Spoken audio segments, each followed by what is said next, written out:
Alright, welcome back, guys. Today we're going to be going over the Chapter 9 test so you guys can see what the correct answers were. Number 1 says, 64 is an example of a blank square because 8 squared is 64. So remember, anytime that we have a number that you can take the square root of and it gives you an integer, then that is called a perfect square. So 1 is C. Number 2, in the expression the square root of 25, which is inside that radical symbol, we call the radicand. So that is D.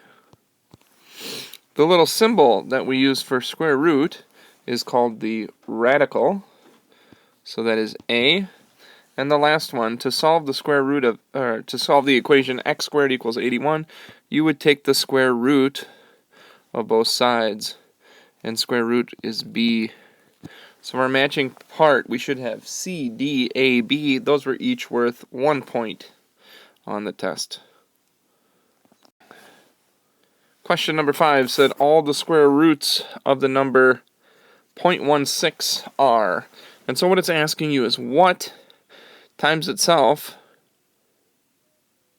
can give you 0.16.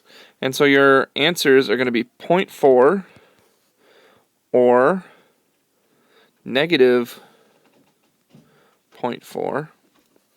And so your answers could be A and B if you did it that way. Most people just circled C, but it's going to be both positive 0.4 and negative 0.4. That's how you do 5. Number 6, to simplify the square root of 80, you would have to find the largest perfect square that goes into 80. And I believe it is going to be square root of 16 times the square root of 5. The square root of 16 is 4. So the simplified answer is 4 root 5, so that would be letter C. That was worth 2 points. Number 7, we've got negative 3x squared is equal to 27. So the first thing you would do is divide by negative 3 on both sides. That would give you x squared is equal to negative 9. Now, you would ask yourself, what times itself gives you negative 9? Let's say you take the square root of both sides. You would get x is equal to positive, negative, but we cannot take the square root of a negative 9 because there's not two things that you can multiply by themselves to get negative 9. For instance, if you thought it was negative 3, negative 3 times negative 3 would give you positive 9. And positive 3 times positive 3 would give you positive 9. So there is no way to take the square root of a negative number. So this is a no solution. Should have been letter D, and that one was worth 2 points. 8 and 9, we're going to use the quadratic equation, and I'll just write it out here. Negative b plus or minus square root of b squared minus 4 times a times c, whole thing over 2a. And we can pull out our a is 1, our b is 5, and our c is negative 14. So we're going to have negative b, so that's negative 5, plus or minus the square root of 5 squared is 25, minus 4 times a times c. Whole thing over 2a, which in this case is just going to be 2. So now I'm going to look here at the radicand. Look in here. I've got negative 4 times 1 times negative 14. So that's going to give me positive 56 plus 25 is going to give me 81. So I've got negative 5 plus or minus the square root of 81 over 2. That would be negative 5 plus or minus 9 over 2. Now we would split it. We would have negative 5 plus 9 over 2, negative 5 minus 9 over 2. So a negative 5 plus 9 is 4. 4 divided by 2 is 2. Negative 5 minus 9 is negative 14 divided by 2. I get negative 7. 2, negative 7. And that one would be worth 4 points if you got 100% correct. Let me make some room here to do number 9. Number 9. Let me just rewrite that quadratic one more time. Negative b plus or minus the square root of b squared minus 4 times a times c, whole thing over 2a. And before we can pull out our a, b, and c, we're going to have to get this to equal 0. So we're going to minus 1 from both sides. That's going to give us 8x squared minus 4x minus 1 equals 0. Now I can pull out my a, which is 8,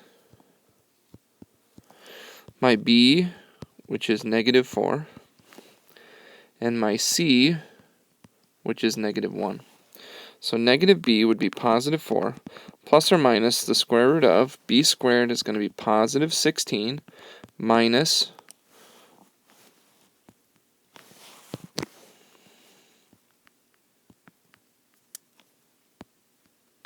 4 times 8 times negative 1. Whole thing over 2a, which is going to be 16. Now, if we go into the radicand, in here, we've got negative 4 times 8 times negative 1. So I know that because I've got a negative times a negative, it's going to be positive. So I'm going to have 4 times 8 is 32 plus 16. I've got 48. So this is going to be 4 plus or minus the square root of 48 over 16. And then I would split this, and I would do 4 plus root 48 over 16. And I would do 4 minus root 48 over 16 to get my two answers. So, on the top one, 4 plus square root 48 equals, divided by 16, I get 0.68. The bottom one, 4 minus square root 48 equals, divided by 16, I get negative 0.18. And those are my two answers for number 9 using the quadratic. Those were 4 points each. So on number 10, to simplify, you want to find the biggest perfect square that goes into 45. And I'm just going to write them out real quick here. We got 4, 9, 16, 25, 36, 49, 64, 81, 100, 121, 144, 169,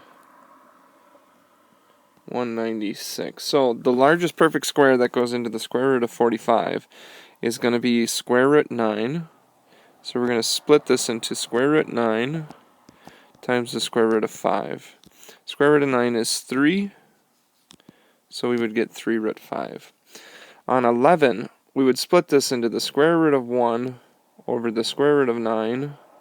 The square root of 1 is 1. The square root of 9 is 3.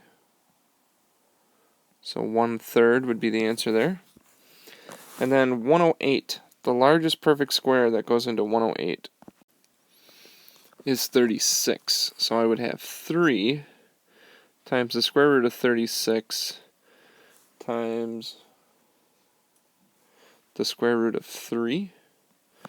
This would become 3 times the square root of 36 is 6 Root 3, 3 times 6 is 18 root 3. And that's how you do 10 through 12. So for 13, to solve 13, I'm going to need to get rid of this minus 5. And so I'm going to do the inverse. I'm going to add 5. And I'm going to do that to both sides. That gives me x squared is equal to 49. Now I'm going to take the square root of both sides. That's going to give me x is equal to positive and negative 7. If you got half off, it's because you were missing that part. 14. Now the easiest way to get rid of a fraction when it's connected to a variable here is multiply by the reciprocal. So the reciprocal of 1/2 is 2.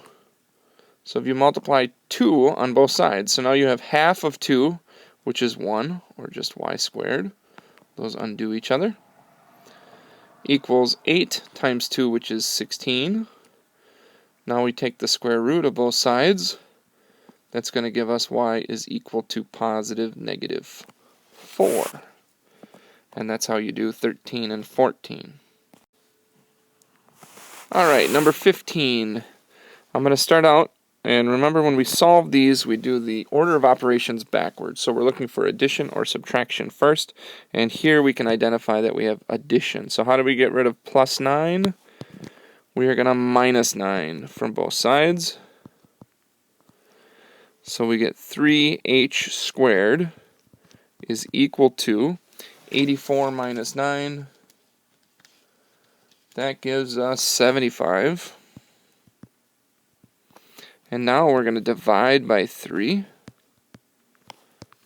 That gives us h squared is equal to 25. And then the last step is to take the square root of both sides. That would give us h is equal to positive and negative 5. Extra credit. So on extra credit, I'm going to first start with just this side. And what I did was I tried to find the largest perfect square that went into 153. And I got 9. So I got 8 times root 9 times the square root of 17. And square root of 9 is 3, so that would be 8 times 3 times root 17. So this right here is going to be 24 root 17. Now, at this point I went over to the 196. 196 is actually a perfect square. So if you do the square root of 196, I got 14. So then this would become 24 times 14 times root 17. 14 times 24 gives me 336 square root 17. And that is the simplified version for number 1. Number 2, 98. I had to find the largest perfect square, and I got 49. So this is going to be 2/3 times the square root of 49 and root 2. Square root of 49 is 7, so I have 2/3 times 7 root 2. And 2/3 times 7 is going to be 14/3 root 2, or if you wanted to write it as a mixed number, that would be 4 2/3 root 2. So either one of these I would accept. Square root 81 over root 5 times root 10. So the square root of 81 is 9. Root 5 times root 10 over 1. And so we can simplify this by turning that root 5 into root 5 times root 2. Now this allows us to cross cancel, and we're left with 9 root 2 as our simplified version. That's it. That's the explanation for the test. If you have any questions, you can email me.